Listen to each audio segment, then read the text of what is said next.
네, 묵상 간증 여보 미안해입니다. 저는 어린 시절에 부모님의 사랑을 받지 못하는 대신에 교회 성도님들의 사랑을 듬뿍 받으며 자랐습니다. 그러다 군 생활을 할 때 교회 청년부 모임에서 밝게 오는 자매를 만나 교제한 지 3개월 만에 결혼했습니다. 하지만 몇 년 후 저는 결혼 전에 알고 지내던 여자와 바람을 피우다 아내에게 발각되었습니다. 진실한 아내는 그 양과 부모님에게 고발하지 않고 홀로 감내하며 십자가를 졌습니다. 그러나 저는 30년이 지난 후 죄책감도 없이 그 여자를 다시 만나 친구로 지냈습니다. 그러다 어느 특별 집회에 참석했는데 자매님들이 특송하는 모습이 무척 아름답게 보였습니다. 그 모습에 내 아내도 저런 때가 있었지라고 생각하던 중 말씀을 듣다가 마음에 찔림이 있어 아내에게 저의 잘못을 고백했습니다. 그러자 아내는 왜 하필 그 여자냐, 예전에 둘째 만삭일 때 나를 그렇게 힘들게 했으면 되지 않았느냐라고 울먹이며 괴로워했습니다. 이 사건으로 저는 온 교인이 큐티하는 공동체에 속하게 되었고 그곳에서 구속사의 말씀을 들으며 저의 죄를 보고 회개했습니다. 이후 저의 음란을 피하여 외도를 끊으니 거룩하신 하나님이 저희 가정 가운데 머물러 부부관계를 조금씩 회복시켜 주셨습니다. 그러다 어느 날 저는 아내와 두 딸과 함께 농장으로 내려가 포도나무 지주대를 만들었습니다. 그런데 아내가 하수구가 막혔는데 그걸 고치는 게 급하다며 저를 재촉했습니다. 저는 왜 지적질이냐 하며 버럭 화를 내고는 아내를 농장에 버려둔 채 딸들만 데리고 집으로 돌아왔습니다. 그런데 일주일이 지나도 화가 풀리지 않았습니다. 아내가 먼저 화해를 권했지만 저는 더 화를 내며 아내와 크게 싸웠습니다. 그 후 감사하게도 화해했지만 저는 이렇게 여전히 되었다함이 없는 죄인 중에 괴수입니다. 앞으로는 모든 일에 분별을 가지고 하나님 앞에서 잠잠하고 거룩한 삶을 살아가고 싶습니다. 적용하기입니다. 아내에게 여보 그동안 힘들게 해서 미안해라고 말하겠습니다. 아내와 싸워도 각방을 쓰지 않고 날이 지나기 전에 화해하겠습니다. 네, 여기 이렇게 나와 있는 마지막 부분처럼요. 이렇게 되었다함이 없는 죄인 중에 괴수라고 말하고 있으며 앞으로는 모든 일에 분별을 가지고 하나님 앞에서 잠잠하고 이렇게 거룩한 삶을 살아가고 싶다라고 하는데 오늘 말씀에 좀 하나님 앞에서 잠잠하다라는 이 부분이 있는데요.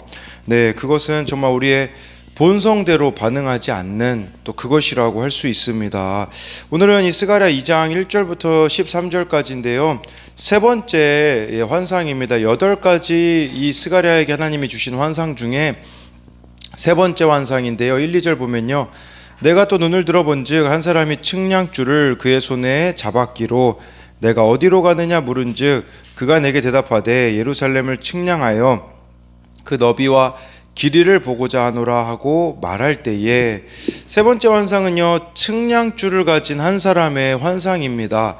그래서 지금 예루살렘을 측량을 이제 이 사람이 하려고 하고 있거든요. 지금 뭐 예루살렘을 측량한다라고도 볼 수 있겠고요. 성전을 또 측량한다라고도 볼 수 있습니다. 왜 측량하냐라는 거겠죠. 두 가지 의미가 있습니다. 하나는 성전의 잘못된 부분을 고치기 위해 측량하는 겁니다. 마찬가지로 하나님도 우리의 인생을 측량하십니다. 이 측량은요, 여러분들의 삶 가운데 불필요한 부분이 중요한 위치를 차지하고 있다면 그 부분을 측량하심으로 바로잡게 하기를 원하신다라고 할 수 있습니다. 두 번째는요, 이미 허물어진 성전을 재건하기 위해 측량하시는 겁니다. 우리로 말하자면 무너져 있는 영역들이 있지 않습니까? 우리들의 삶 가운데 가정이 될 수도 있겠고 신앙이 될 수도 있겠고 그 무너진 영역들을 다시 세우기를 원하시는 것이 바로 하나님이 측량하시는 목적이라고 할 수가 있습니다. 그랬을 때 이 측량 줄을 잡은 자가 이렇게 결정권자라고 할 수 있는데 어디에 하나님이 가장 관심을 갖고 계시냐라고 했을 때 바로 예루살렘이라는 대답이 돌아왔다라는 겁니다. 여러분, 근데 이 예루살렘은 그 당시 보기에는 너무 초라한 곳이었습니다. 성벽도 없었습니다. 아직 느헤미야가 오기 전이었기 때문에요. 성벽도 없지, 거기다가 인구는 한 5만 명 정도밖에 되지 않는 상태였기 때문에 너무나 초라한 상황인데 하나님은 초라하지 않다라고 말씀하시는 것과 같습니다. 그래서 1, 2절에 대한 이런 적용으로는요, 나의 삶 가운데 불필요한 부분이 중요한 위치를 차지하고 있는 것은 무엇입니까? 하나님이 정말 우리의 인생을 측량하시는데 여러분들 삶 가운데 불필요한 부분이 중요한 위치를 차지하는 것, 또 한 가지는 여러분들의 삶 가운데 무너져 있는 영역도 또 무엇이 있는지까지도 우리가 생각해 보면 좋겠습니다. 3, 4절 말씀 보면요, 내게 말하는 천사가 나가고 다른 천사가 나와서 그를 맞으며 4절에 이르되 너는 달려가서 그 소년에게 말하여 이르기를 예루살렘은 그 가운데 사람과 가축이 많음으로 성곽 없는 성읍이 될 것이라 하라 라고 해서요, 말하는 천사는 가고 다른 천사가 또 이렇게 나타나는데 4절에 너는 달려가서 그 소년에게 말하여 라고 해서 이 그 소년을 스가랴로 보는 견해들이 참 많이 있습니다. 그래서 스가랴가 아마도 나이가 어렸을 것이다, 이 소년이라는 단어 때문에 그렇게 보기도 하고요. 아니면 이 소년은요, 우리로 말하자면 이 성이, 예루살렘 성이 돈이나 힘이나 사람의 힘으로 세워지는 것이 아님을 보여주는 존재로 소년을 말하고자 한다라고도 볼 수가 있습니다. 마치 예루살렘 이 성전을 재건하는 일은요, 소년이 큰 집을 건축하려 드는 것만큼 무모하다라고도 할 수가 있는 것이죠. 근데 하나님께서는 뭐라고 말씀하시냐면, 이 예루살렘에 사람과 가축이 너무 많기 때문에 성곽을 벗어날 정도로 이렇게 크게 되어질 것이라고 말씀해주고 있는 것입니다.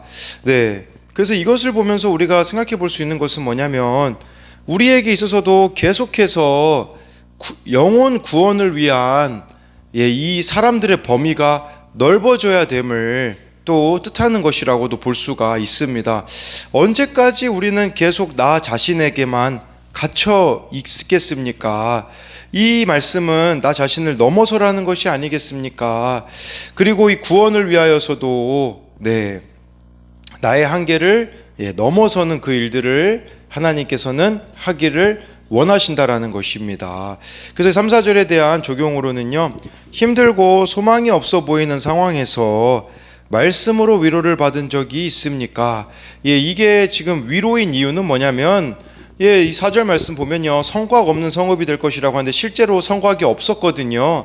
성곽이 없으니 눈에 보이는 현실은 얼마나 좌절이겠습니까? 근데 하나님은 그걸 가지고 너희들이 숫자가 많아져가지고 성곽이 필요 없을 정도로 많게 해주시겠다라는 위로의 말씀을 주신 걸 보며 우리도 힘들고 소망이 없어 보이지만 이렇게 말씀으로 위로를 받고 있느냐라는 것입니다. 5절에요, 여호와의 말씀에 내가 불로 둘러싼 성곽이 되며 그 가운데 있어 영광이 되리라. 4절에는 너무 많아지기 때문에 성곽이 필요 없게 될 것이고, 5절에는요, 내가 불로 성곽을 쌓을 것이다 라고 하나님이 말씀해주고 있는 것입니다. 이것이 엄청난 것이라고 볼 수 있겠죠. 당시 왜 이 남유다 백성들이 귀환해가지고 16년 동안 성전 재건을 안 했냐면, 그 중에 한 가지 이유가 성곽이 없기 때문이다라는 핑계를 대었다라고 볼 수 있어요.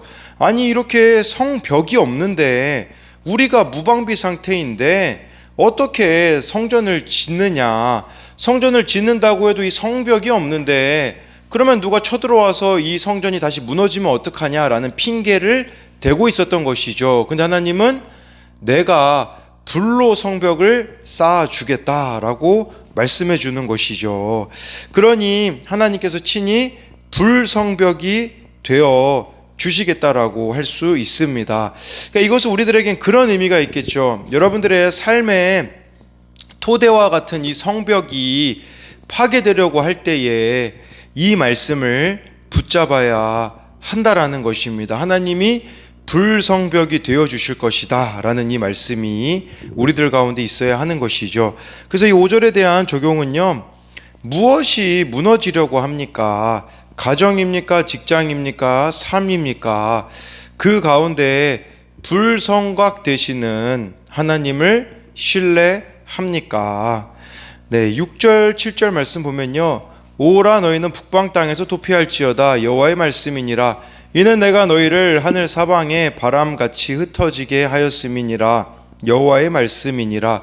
7절에 바벨론 성에 거주하는 시온아 이제 너는 피할 지어지니라 라고 해서요, 북방 땅에서 6절에 도피하라는 말은 북방 땅은요 바벨론을 뜻하는 겁니다. 그러니까 아직 바벨론에서 안 돌아오고 있는 남유다 백성들이 있었습니다. 왜냐하면 바벨론에서 포로 생활 70년 동안 했으니 먹고 사는 다 삶의 터전이 거기 있었기 때문에 이 사람들은 거기를 못 벗어났다라는 것이죠. 그래서 7절에요, 바벨론 성에 거주하는 시온아, 시온이라는 것은 이 남유다 백성을 부르는 애칭이거든요. 바벨론에 살고 있는 너희들 돌아와야 된다. 그 바벨론이 너희의 안전을 보장해 주는 것이 아니란다 라고 말씀해 주고 있는 것이죠. 이 바벨론은 어떤 곳입니까? 다른 사람을 죽이고 약탈해서 빼앗아 온 물건들로 이룬 영광이었던 거죠. 세상 영광이 바로 바벨론의 영광이라고 볼 수 있는 거예요. 근데요, 이 세상 영광은요 결코 안전하지 않다라는 겁니다. 우리로 말하자면 세상에서 빠져나와라. 하나님이 아닌 다른 것으로 우리를 만족시켜 주는 거, 하나님이 아닌 다른 것으로 안전을 보장해 준다라는 그 거짓 속임수에서 빠져나와라. 편안한 생활에서 빠져나와라 라고 하나님이 말씀하시는 겁니다. 이처럼요, 진정한 안전과 평안은요 말씀과 기도 가운데 나아가는 공동체밖에 없음을, 인간적으로 보십시오. 예루살렘에 뭐가 있습니까? 아무것도 없지 않습니까? 바벨론에 있는 남유다 백성들은 뭐 다 갖춘 거라고 볼 수 있겠죠. 그러나 하나님은 예루살렘에 있는 이 공동체가 진짜다, 내가 그들과 함께하고 있다라고 말씀해주고 있는 것은, 우리도 이 교회 공동체만이 안전을 보장해 주는 것이라고 볼 수가 있는 것입니다. 이걸 아셔야 돼요. 우리 눈에는 안전한 곳이어도 하나님 보시기에는 위험한 곳이 있습니다. 반대로 우리 눈에는 위험한 곳이어도 하나님 보시기에는 안전한 곳이 있는 것입니다. 사람들 보기에는 바벨론이 안전한 곳이었지만 하나님은 예루살렘에 있는 것이 안전한 것이다 라고 이렇게 말씀해 주고 있는 것입니다. 그래서 6, 7절에 대한 적용 질문은요, 내가 빠져나와야 하는 바벨론은 무엇입니까? 나오지 못하고 있는 이유는 무엇입니까? 나에게 있어서 교회 공동체는 어떤 존재입니까? 이 교회 공동체 안에 머물며 살아가는 것이 바로 예루살렘에 거하는 것과 같다라고 할 수가 있는 것입니다. 8절 말씀 보면요, 만군의 여호와께서 이같이 말씀하시되 영광을 위하여 너희를 노력한 여러 나라로 보내셨나니 너희를 범하는 자는 그의 눈동자를 범하는 것이라 라고 해서요, 영광을 위하여 이 남유다 백성을 여러 나라로 이 포로 생활을 하게 하셨다라고 말씀해주고 있는 겁니다. 우리도요 마찬가지로 하나님의 사람이 되기 위하여서 겪어야 되는 이런 포로 생활과 같은 고난들이 있다라는 것이죠. 그러면 그렇게 생각하면 우리 생각에는 막 어려운 일이 있으면 하나님이 우리를 막 버리신 것 같고 우리와 함께 안 계시는 것 같지 않습니까? 근데요, 하나님은 그런 우리를 뭐라고 보시냐? 그의 눈동자를 범하는 것이라. 그러니까 우리 한 사람 한 사람이 하나님 보시기에는 눈동자와 같다라고 말씀해주고 있는 것입니다. 이처럼 눈동자처럼 하나님의 백성들을 귀하게 하나님께서 여기신다라고 말씀해주고 있으며, 하나님은 유다와 예루살렘을 친 자들을 향해 그것은 하나님의 눈동자를 친 것과 똑같다라고 이렇게 말씀해 주고 있는 것입니다. 그리고 이제는 그 빼앗겼던 영광을 다시 되찾게 해주시겠다라고 이렇게 말씀해 주고 있는 겁니다. 그렇다면 하나님이 오늘날 어떤 사람을 눈동자와 같이 귀하게 여기시겠습니까? 세상에서 인정받는 어떤 사람이 아니라 하나님 앞에 오늘도 나와 교회 공동체를 세워가며 말씀으로 나 자신이 변화되기를 간구하는 자들을 그의 눈동자와 같이 여긴다라는 것을 기억해야 합니다. 9절에요, 내가 손을 그들 위에 움직인즉 그들이 자기를 섬기던 자들에게 노략거리가 되리라 하셨나니 너희가 만군의 여호와께서 나를 보내신 줄 알리라 라고 해서요. 네, 이것은 세상이 절대 안전하지 않음을 보여주는 겁니다. 왜냐하면 내가 손을 그들 위에 움직인즉 하나님의 손이 움직이면요 한순간에 다 망하게 된다라는 것입니다. 여러분, 그렇다면요 어떤 곳이 가장 안전한 곳이겠습니까? 하나님의 손 안에 거하는 것입니다. 하나님의 질서와 다스림 속에 살아가는 것이 가장 안전한 것이라는 거죠. 그러니까 이런 관점으로 보자면 하나님의 질서를 벗어난 곳은 결코 안전한 곳이 아니라는 것입니다. 그러기에 우리가 해야 되는 것은 하나님의 질서가 말씀에 기록되어 있지 않습니까? 가정의 질서에, 교회의 질서에 순종하는 것만이 나를 지키는 것임을 알아야 합니다. 근데요, 지금 세상을 보십시오. 질서가 다 사라지고 있기 때문에 조금만 힘들면 그냥 가정의 질서는 가정을 지키는 건데 이혼을 하라고 이야기하고 있는 것이 세상의 메시지가 아니겠습니까? 교회에서도요 7일을 하려고 하면 다른 교회 가버리면 되지 라고 말하며 7위가 전혀 이루어지지 않는 이 현대 교회가 이게 바로 질서를 벗어나는 것이라고 볼 수가 있는 겁니다. 하나님이 나에게 주어진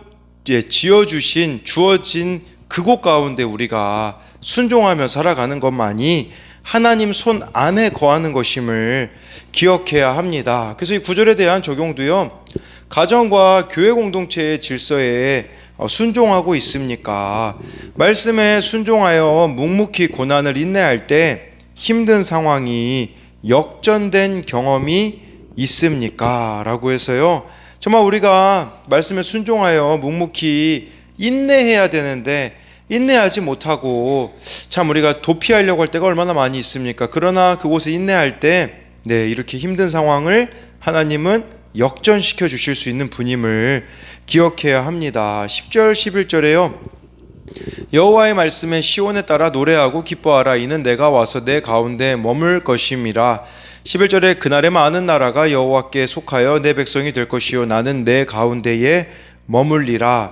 내가 만군의 여호와께서 나를 내게 보내신 줄을 알리라 라고 해서요, 우리에게 있어서 가장 큰 축복은요 하나님이 우리와 함께 하시는 것이다 라고 이렇게 10절 11절은 말씀해 주고 있습니다. 내가 와서 내 가운데 머물 것이다, 이게 하나님의 임재를 뜻하는 겁니다. 하나님의 임재 가운데 살아가는 것이 가장 안전하다라고 할 수가 있습니다. 이 하나님의 임재하면 떠올리는 인물이 있는데 로렌스 형제라고 해서요, 하나님의 임재 연습이라는 책을 썼습니다. 이 로렌스 형제가요 수도원 안에서 부엌 일을 했거든요. 15년간 부엌에서 일하다가 무릎이 아파서 앉아서 신발 고치는 일을 했다고 합니다. 그런데요, 그가 쓴 글에 이런 내용이 나옵니다. 꼭 큰 일을 해야 할 필요는 없다. 나는 프라이팬에 작은 오믈렛 하나라도 하나님을 사랑하는 마음으로 뒤집는다. 그 일도 다 끝나 더 할 일이 없으면 나는 바닥에 엎드려 오믈렛을 만드는 은혜를 주신 하나님께 경배했다. 그러고 나서 일어날 때면 나는 어느 왕보다도 더 만족감을 느꼈다.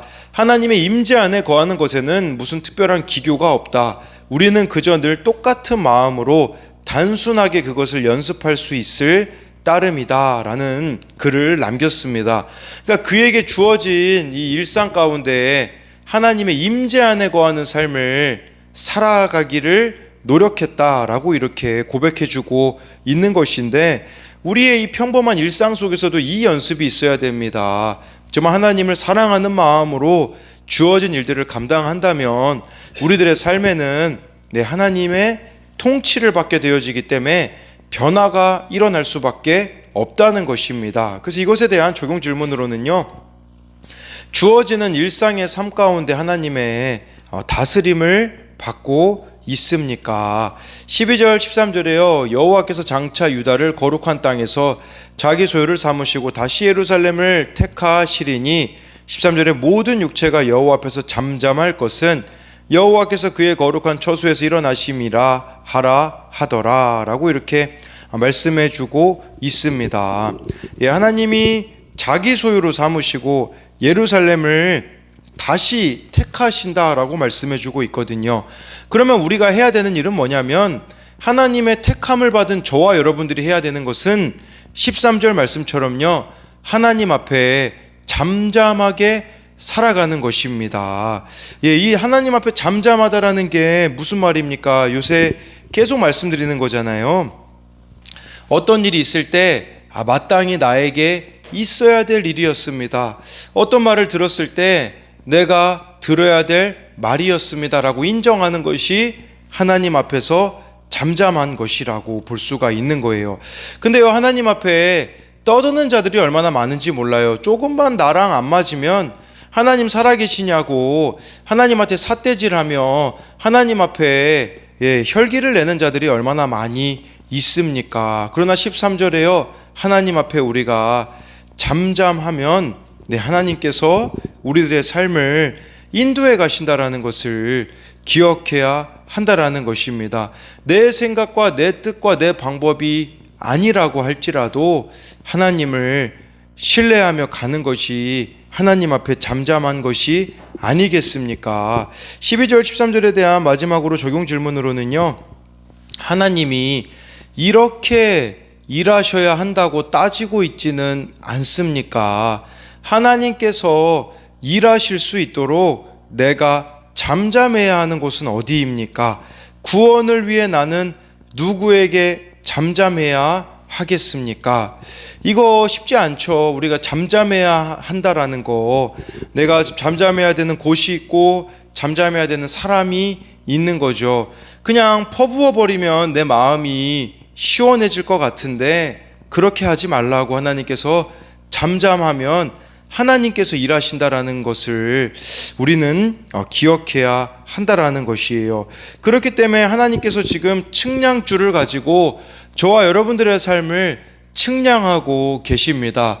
정말 우리가 하나님의 다스림을 받는 삶을 살아가고 있는지, 우리들의 삶에 무너진 곳은 어디가 있는지 측량하시는 그 하나님 앞에서 우리가 잘 측량을 받아 하나님 앞에 돌이켜야 될 부분에 있어서는 돌이키며 13절처럼 하나님 앞에 잠잠히 살아가는 저와 여러분들이 되기를 소망합니다.